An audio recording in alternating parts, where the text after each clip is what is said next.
go. Let's go.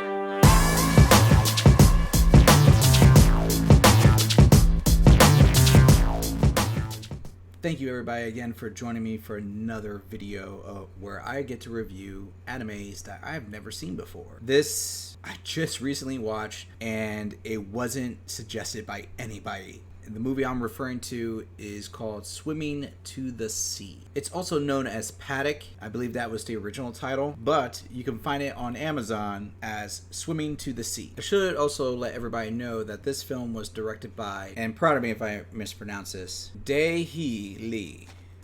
It is not your typical anime.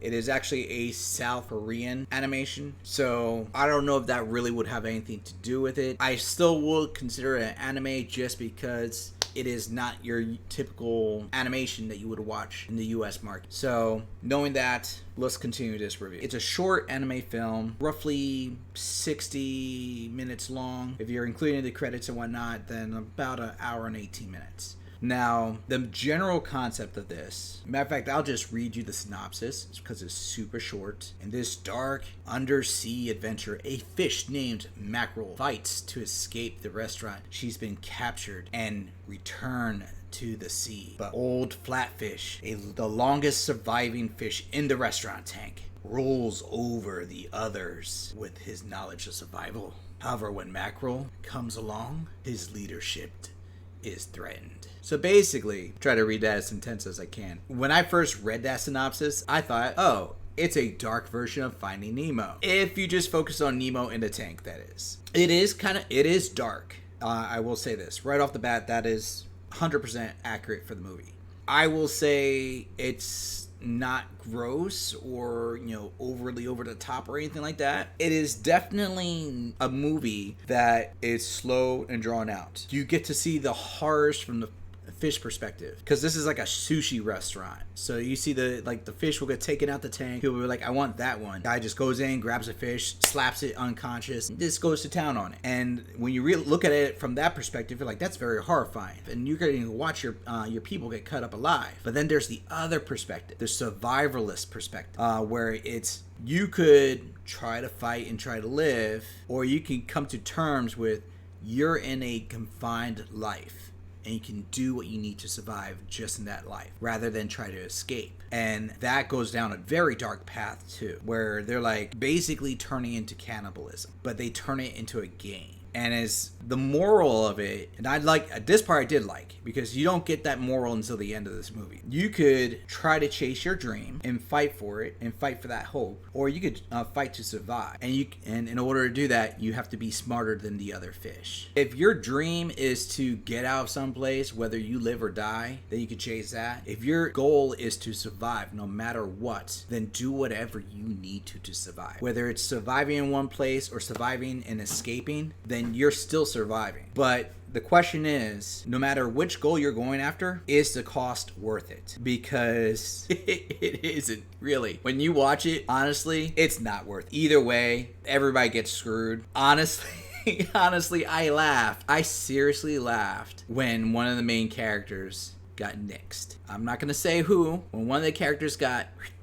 I was like, damn. But at the same time, good riddance. You lived high and mighty only long enough to become a hypocrite, to see the error of your ways, and then realize I'm no better than everybody else. So on that was actually a saving moment for the movie. That was a very good saving moment, because honestly it was a chore to watch.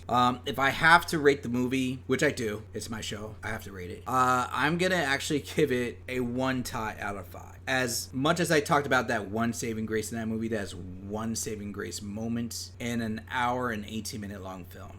The animation was not great. For a movie that was done in 2012, it was done primarily in computer graphics. The CGI on it was like 1990 CGI. I felt like I was watching a worse version of Reboot. For those who don't know, look up. It's a fantastic show. Animation style doesn't hold up today, but the story is great for Reboot. But I felt like I was watching a worse version of that. Like someone slapped in a PlayStation 1 game and I was rehashing that, but I couldn't play it. So it wasn't fun. The only other things that were interesting was the musical moments where they will go into song, because then that's when the animation would change, and it was very artistic, reminded me of Twilight of the Cockroaches, which I also hated that film. In my defense, I watched it as a kid. I might rewatch that to see if it grew on me, but probably didn't.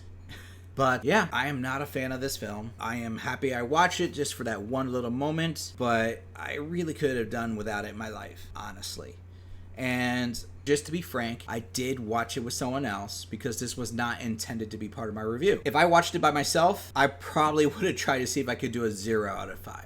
But this is definitely, I would not advise anybody to watch this on their own, just because I feel like it's not that entertaining. If you want to check it out for yourself, I won't stop you, but you got my opinion. And now you know. Hopefully you guys will come in and watch my other videos, and maybe you see my other video. Please comment. Let me know how am I doing, what you like to see, if there's any changes into my format you would like to see. I want to grow with these with you. If you do like it, hit the like button, hit the subscribe button. That way I can see what's going on, and we can grow together as a fam. All right. Other than that, everybody continue to be great, experience new things, try new anime out, and much love. Laters. Let's go.